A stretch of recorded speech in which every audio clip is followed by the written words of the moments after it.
नमस्कार, आप देखें एनबी न्यूज और मैं हूं आपके साथ प्रियव्रत दीक्षित। तो उत्तर प्रदेश विधानसभा चुनाव में अब 2 चरण बाकी हैं। पिछले 5 चरणों में अपनी ताकत झोंकने वाले राजनीतिक दल अब छठवें और सातवें के लिए आखिरी पड़ाव के लिए पूरी तरीके से कोई कोर कसर छोड़ना नहीं चाहते। 10 जिलों में अंबेडकर नगर, बलरामपुर, सिद्धार्थनगर, बस्ती, संत कबीर नगर, महाराजगंज, गोरखपुर, कुशीनगर, देवरिया और बलिया में विधानसभा चुनाव होने हैं। तो वहीं आपको बता दें कि प्रत्याशियों की ओर से किए जा रहे प्रचार प्रसार पर रोक मतदान होने तक प्रभावी रहेगी। तो वहीं आपको बता दें कि अब लगातार पश्चिमी यूपी के बाद यादवलैंड से गुजरकर आपको बता दें कि पूर्वांचल की ओर चुनाव बढ़ता जा रहा है और पूर्वांचल जिस तरीके से माफियाओं का गढ़ रहा है, जिस तरीके से माफियाओं की वहां पर दिलचस्पी रही है, उनकी एक दखल रही है चुनाव में, ये देखने वाली बात होगी। क्योंकि अगर छठवें चरण की बात कर लें तो गोरखपुर में चुनाव है और सातवें चरण की बात कर लें तो आपको बता दें कि सातवें चरण जो 7 मार्च को अंतिम पड़ाव होगा चुनाव का, उसमें अगर बात कर ली जाए तो अंतिम पड़ाव में प्रधानमंत्री नरेंद्र मोदी की इज्जत दांव पे लगी होगी। क्योंकि वाराणसी में चुनाव है और वाराणसी में चुनाव है तो मतलब ये है कि जिस तरीके से संसदीय क्षेत्र रहा है प्रधानमंत्री नरेंद्र मोदी का, उससे भी कहीं ना कहीं प्रभाव जरूर पड़ता नजर आएगा। तो बकाया 2 चरणों की बात कर ली जाए तो 111 सीटें हैं और 111 सीटों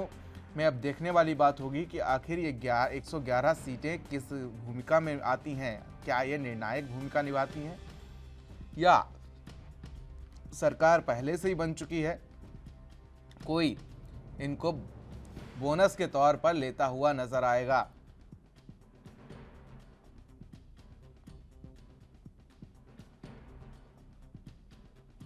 तो 3 मार्च को छठवें चरण के लिए वोटिंग होनी है और सातवें चरण के लिए 7 मार्च को वोटिंग होंगी और 10 मार्च को उत्तर प्रदेश का एक नया इतिहास लिखा जाएगा, नया अध्याय लिखा जाएगा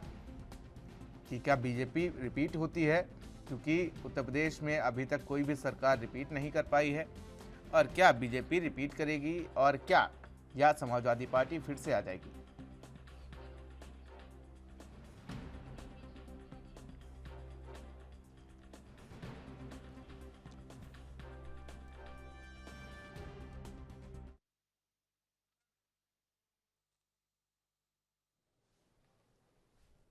तो फिलहाल अब ये देखने वाली बात होगी कि आखिर जिस तरीके से बात की जा रही थी चुनाव की, तो अब छठवें और सातवें चरण के लिए मतदान 3 मार्च को होगा और उसके बाद 7 मार्च को सातवें चरण के लिए मतदान होगा। तो वहीं अगर छठवें चरण की बात कर ले तो सीएम योगी आदित्यनाथ की सीट पर मतदान होना है, तो ऐसे में देखने वाली बात होगी। क्योंकि अगर बात कर ली जाए तो सीएम योगी के लिए तो आसान लग रही है रहा, लेकिन गोरखपुर के अलग अलग सीटों के मसले अलग हैं, समस्याएं अलग हैं।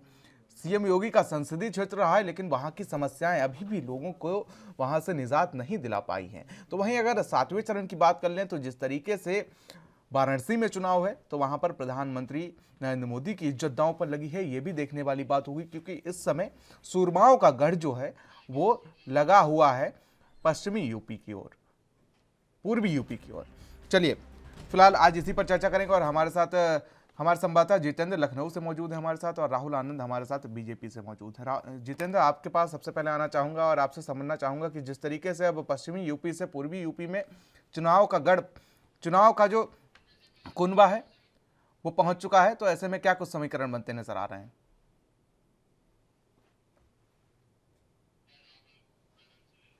चलिए जितेंद्र, आपसे जुड़ने की कोशिश करेंगे। राहुल आनंद हमारे साथ बीजेपी से जुड़े हुए हैं।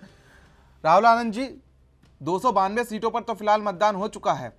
तो ऐसे में जिस तरीके से अगर आप 300 प्लस का दावा करते हुए नजर आ रहे थे तो इस हिसाब से आपको आपकी तो सरकार बनती हुई नजर आ रही, क्योंकि महज 111 सीटें ही बची हुई हैं।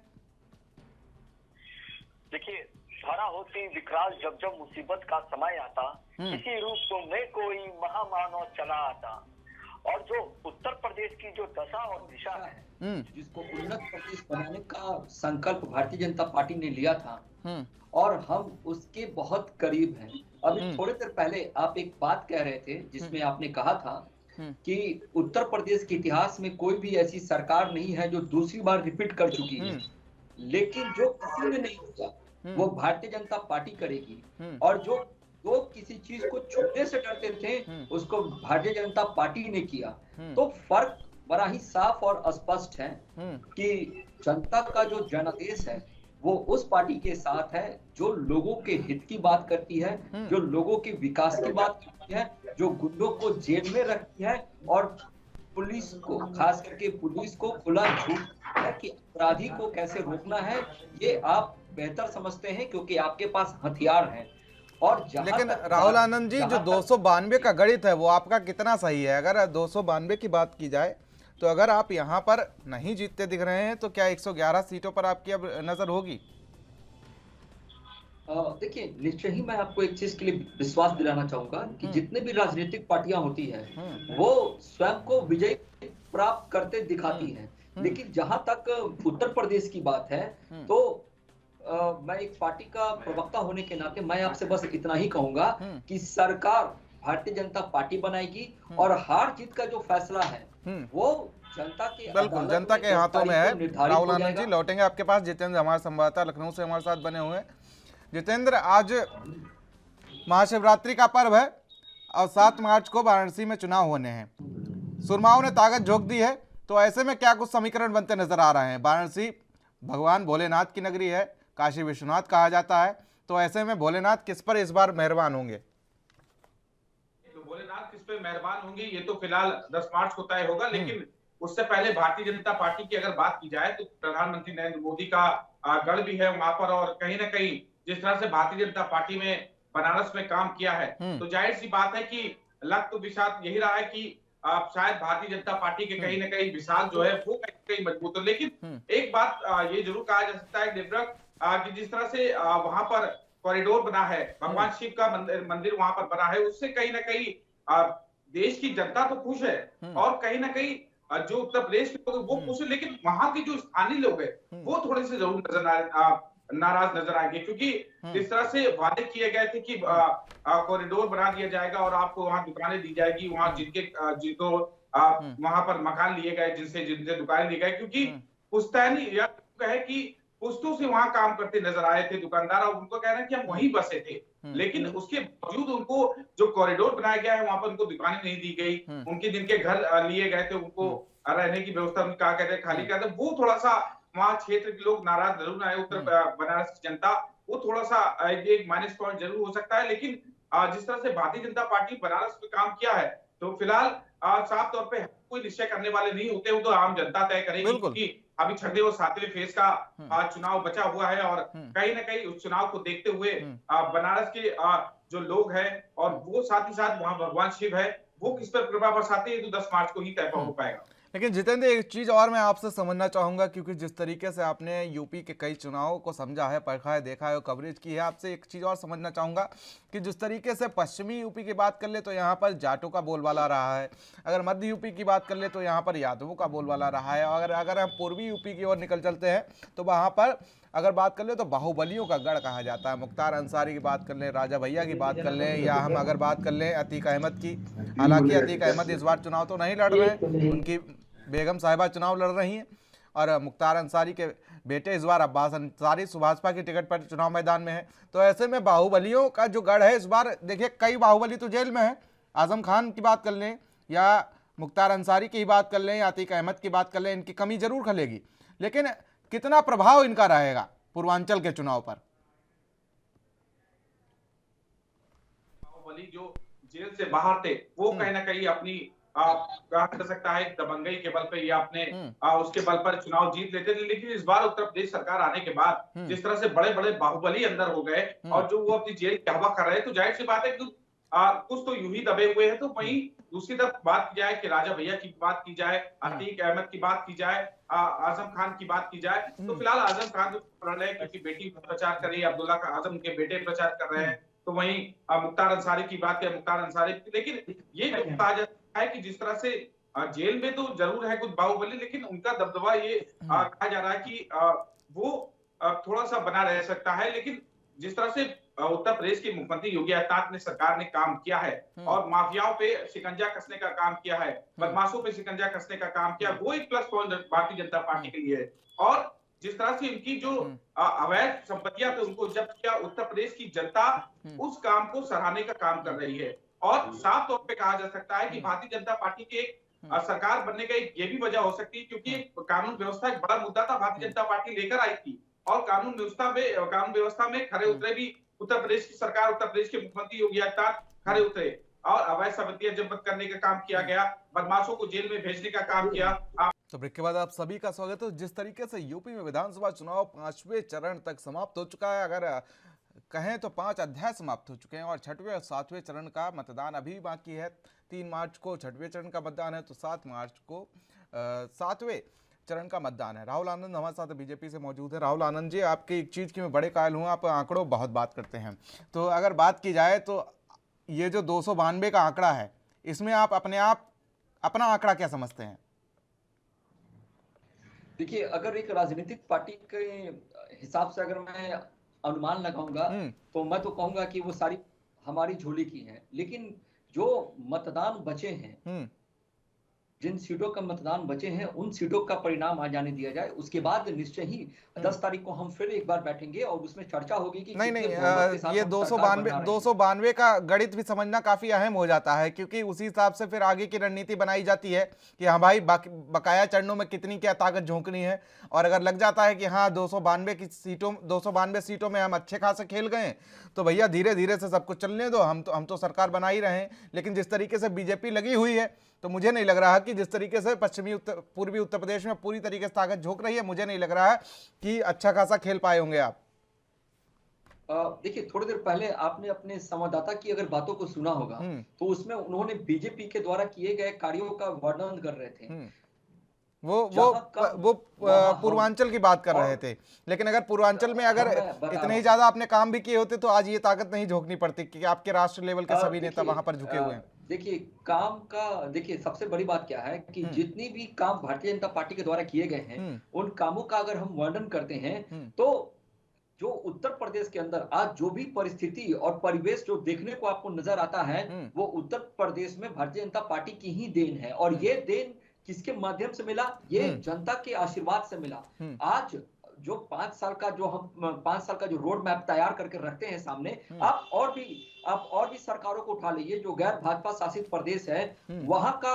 मंत्री का रोड मैप ले लीजिए और भारतीय जनता पार्टी के मंत्री का रोड मैप ले लीजिए। हम हर साल का रोड मैप जनता के सामने रखते हैं कि हमने क्या क्या काम किया, किन किन चीजों इसके क्या परिणाम आए और क्या बाकी रह गया है। तो आज जो पारदर्शिता के साथ जो सरकारें चल रही हैं और एक संविधान के तहत वो निहित अपने कार्यों को कर रही है, तो और जहां तक वोटों के आंकड़ों का खेल है, तो मैं आपको बताऊंगा कि जो नाराजगी किसानों की थी, वो नाराजगी भी किसानों की दूर की गई। कम या ज्यादा जो भी हो सकता है, हमने उन सारे परिणामों को फेस किया है और फेस करने का परिणाम ये है कि आज हम जनता के बीच में मुखर होकर खड़े हैं। और मैं आपको इस चीज के लिए और भरोसा दिलाना चाहूंगा कि जो करते हैं उन पे ही आरोप लगते हैं कि आपने ये गलत किया, वो नहीं, ये तो बात ठीक है। खैर, ये इससे मैं सहमत हूँ आपकी, राहुल आनंद जी आपकी बात से सहमत हूँ। लौटेंगे आपके पास। जितेंद्र हमारे संवाददाता हमारे साथ बने हुए हैं। जितेंद्र, अगर समझने की कोशिश की जाए तो पश्चिमी यूपी से लेकर यादव बेल्ट से लेकर अगर पूर्वांचल की ओर बढ़ते हैं, तो समझने की कोशिश की जाए कि जिस तरीके से इस बार आरएलडी भी एक चुनौती रही है बीजेपी के सामने, और अगर आप पूर्वी उत्तर प्रदेश की बात कर लें तो वहां पर सुभाषपा एक चुनौती है, तो ऐसे में क्या कुछ सियासी समीकरण बिगड़ने के चांस हो सकते हैं? और कहीं ना कहीं जो पिछड़ा वोट बैंक को लेकर बात की जाए तो पिछड़ा वोट बैंक, उनका कहना है रघुवर प्रकाश राजभर का, कि कहीं ना कहीं इनके लिए नुकसानदेह है, क्योंकि भारतीय जनता पार्टी ने कैबिनेट भी शामिल किया था, फिर कहीं ना कहीं वो कैबिनेट छोड़ के चले गए थे, उन्होंने भारतीय जनता पार्टी से जो गठबंधन लगाव कर लिया था, तो वो कहीं ना कहीं पिछड़ा वोट बैंक अपने राजभर का अच्छी पैठ है वहां पर, क्योंकि क्षेत्रीय पार्टियों का अच्छी पैठ होती है उनकी अपनी जगह पर। तो वहीं पश्चिमी उत्तर प्रदेश जाटों की बात की जाए तो जाट बड़ी संख्या में 17 में भारतीय जनता पार्टी के साथ गए थे, लेकिन जिस तरह से किसान आंदोलन हुआ और उसके बाद जो आवारा पशु एक बड़ा मुद्दा है, उससे कहीं ना कहीं जाट भी थोड़ा सा पीछे हटे हैं। और जाट इस बार ये कहा जा रहा है कि पश्चिमी उत्तर प्रदेश में जो हवाएं चल रही है वो कहीं ना कहीं भारतीय जनता पार्टी के विरोध में चल रही है, क्योंकि वहां पर अखिलेश यादव उनकी समाजवादी पार्टी ने पुरजोर कोशिश करी है और लगातार कोशिश कर रहे हैं वोट बैंक अपनी ओर खींचने की, क्योंकि अखिलेश यादव की party Samajwadi party MI factor जो है उस पर कहीं ना कहीं एक बार फिर काम कर रही है, क्योंकि 12-17 के बीच में जो उन्होंने फैक्टर यूज किया था, उस फैक्टर को यूज करने के लिए एक बार फिर से वो लग गए हैं और कोशिश ये कर रहे हैं कि सारा वोट बैंक जो इनसे नाराज है, ब्राह्मण नारा बताया जाता है कि ब्राह्मण उनसे नाराज है, ब्राह्मण वोट बैंक खींचने की कोशिश किया है, क्योंकि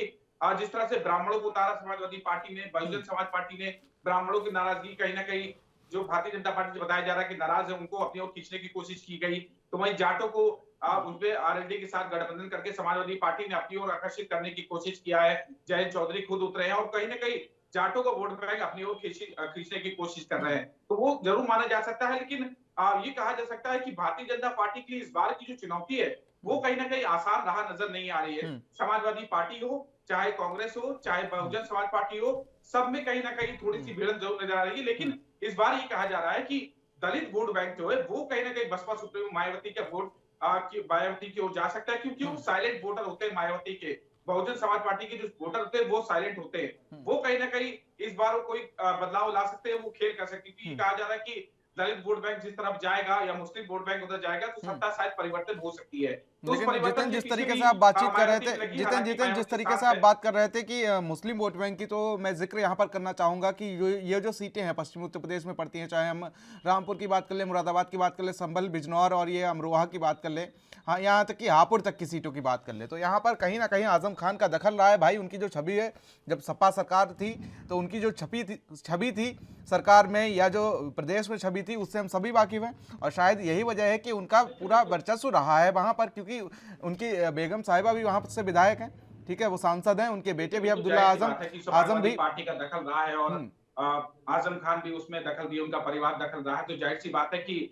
जिस तरह से भारतीय जनता पार्टी की सरकार बनने के बाद ये तमाम चीजें खुल के आई थी कि अवैध जमीनें उन्होंने ग्रहण की है, अवैध जमीनें हमसे जबरन लिया है और तमाम चीजें ऐसे मुद्दे सामने आए थे। लेकिन इस बार का क्या, क्योंकि इस बार ये कहा जा रहा है कि बहुत आजम खान को सिंपैथी वोट भी मिल सकता है और कहीं ना कहीं वोट बैंक के आधार पर ही जिस तरह से वो किया जाएगा। लेकिन ये जरूर है कि वोट बैंक जरूर हो चुका है और कहीं ना कहीं आजम खान क्या जीत पाएंगे नहीं जीत पाएंगे। लेकिन इस बार जो उनके बेटे अब्दुल्ला आजम थे वो कहीं ना कहीं अपने पिता की सिंपैथी के आधार पर वो भी वोट बैंक मांग रहे थे, उनका प्रचार भी कर रहे थे। तो कोशिश दबदबा रहा है, लेकिन वो दबदबा कानून व्यवस्था भारतीय जनता पार्टी की बात जिस तरह से ये कहा जा रहा है कि वो पूरी हुकूमत से काम करते थे। आजम खान रामपुर की बात की जाए और जहां पर उनका गढ़ रहा है, उसे जो दबंग नेता रहे हैं उन पर कहीं ना कहीं हुकूमत से काम किया, लेकिन कानून व्यवस्था एक बड़ा मुद्दा रहा उत्तर प्रदेश की जनता के लिए। और जनता ये चाहती भी थी कानून व्यवस्था अच्छी से रहे और सुदृढ़ करे और बड़े बड़े जो अपराधी थे वो जेल में चले गए। तो ये प्लस पॉइंट हो सकता है, लेकिन जो उनका दबदबा रहा है कितना बरकरार रहेगा ये अभी फिलहाल तय नहीं है, 10 मार्च के बाद तय होगा। लेकिन भारतीय जनता पार्टी की राह और बिल्कुल आसान नजर नहीं आया, आमने सामने की टक्कर बिल्कुल साफ दिखाई दे रही है इस बार। चलिए, राहुल आनंद हमारे साथ बीजेपी मौजूद हैं, पूछ रहे थे आखिर उनकी राह कितनी आसान है कितनी नहीं, क्योंकि जिस तरीके से इस बार चुनौतियां बहुत रही उनके सामने, पश्चिमी से लेकर पूर्वी उत्तर प्रदेश तक पूरी चुनौतियां रही हैं। पश्चिमी उत्तर प्रदेश की बात कर ले तो जयंत चौधरी चुनौती रहे हैं, आगे बढ़े तो रामपुर में आजम खां आ जाते हैं, फिर यादव जी आ जाते हैं, और पूर्वांचल में उनके सुभाषपा के अध्यक्ष ओम प्रकाश राजभर मिल गए। कैसे निपटेंगे इन सबसे?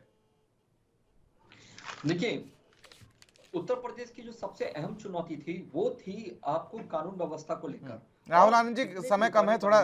कम शब्दों में अपनी बात को रखने की कोशिश करें। जी, जितने भी बड़े बड़े लोग अपने भाग्य का आजमाइश कर रहे हैं रण में, तो मैं उन सबको एक बड़ा ही स्पष्ट संदेश देना चाहूंगा कि उत्तर प्रदेश में किसने काम किया है और कौन बाहुबली के तौर पे उभर रहा है, इसको रोकना है और कानून के राज को कायम करना है, तो निश्चय ही जनता भारतीय जनता पार्टी के पाले में रहेगी। और मैं आप इस चीज को आज भरोसा दिलाता हूं और हम फिर एक बार बैठेंगे चर्चा में, उस दिन हम चर्चा करेंगे कि कितनी सीटों के अंतराल पे हम सरकार बना रहे हैं। और ये अनुमान जहां तक उत्तर प्रदेश की जनता का जो रुझान आ रहा है, वो अगर आप कहीं भी देखें, जो नाराजगी से लेकर हो या किसी भी बातों से संबंधित हो, जो लोग आज जो आजम खान की जो हम चर्चा करते हैं उनकी ही अगर हम बात कर ले, तो वो कानून व्यवस्था को अपने कदमों में रखना चाहते थे। हमने उस कानून व्यवस्था को वहां से उठाकर सलाखों पे रखा और आज उनको सलाखों के पीछे रखा। तो ये परिवर्तन है। दूसरी एक सबसे अहम बात यह है कि उत्तर प्रदेश को उन्नत प्रदेश बनाने का जो सपना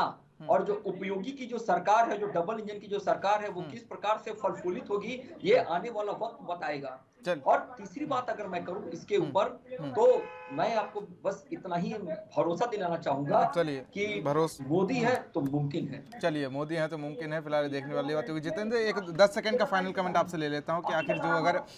6वें और 7वें चरण के मतदान पर, देखिए 6वें चरण का मतदान है, इसमें कहीं ना कहीं एक पार्टी की किस्मत जरूर तय सकती है, लेकिन कौन राज करेगा उत्तर प्रदेश की गद्दी पर? क्या भारतीय जनता पार्टी एक बार पुनः वापसी, क्योंकि कई सालों से लगातार देखा जा रहा है कि उत्तर प्रदेश में अगर एक बार सरकार आई है जिसकी, वो पुनः वापस नहीं आई है। अब देखते हैं कि भारतीय जनता पार्टी रिपीट मारती है या नहीं मारती है। समाजवादी एक बार 12 के बाद या फिर उत्तर प्रदेश में वापसी करेगी। क्या मायावती अपना अहम रोल निभाएंगी? ये कहा जा रहा है कि मायावती अब इस बार चुनाव में अहम रोल निभा सकती है। तो वही प्रियंका वाड्रा लड़की हूँ लड़ सकती है अभियान के तहत कितना उत्तर प्रदेश की जनता को अपने दिल के करीब है, क्योंकि प्रियंका वाड्रा हर वो चीज कर रही है इस समय जो कहीं ना कहीं उनकी पार्टी ने कभी नहीं किया। वो जनता के बीच में जा रही है, मोटरसाइकिल में जा रही है, मंदिरों में लाइन लग के भगवान शिव की पूजा कर रही है। तो हर तरह से नारियों को आगे करके और महिलाओं को आगे करके इस बार कांग्रेस अपना कहीं ना कहीं चुनाव लड़ रही है। अब ये कारगर कितना साबित होता है, या जो कहा जाए कि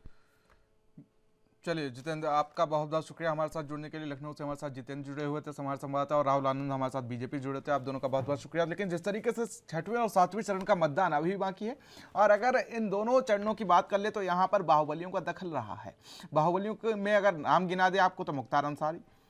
अतीक अहमद और तमाम जो धनंजय सिंह जैसे बाहुबली थे, इनका दखल चुनाव में रहा ही है। तो फिलहाल अब ये देखने वाली बात होगी कि आखिर 292 का जो समीकरण है और 111 जो सीटें बची हुई हैं, उन पर क्या कुछ देखने वाली बात होगी। फिलहाल इस चर्चा में मेरे साथ इतना ही। देश और दुनिया की अहम खबरों के लिए बने रहिए एनबी न्यूज़ के साथ। नमस्कार।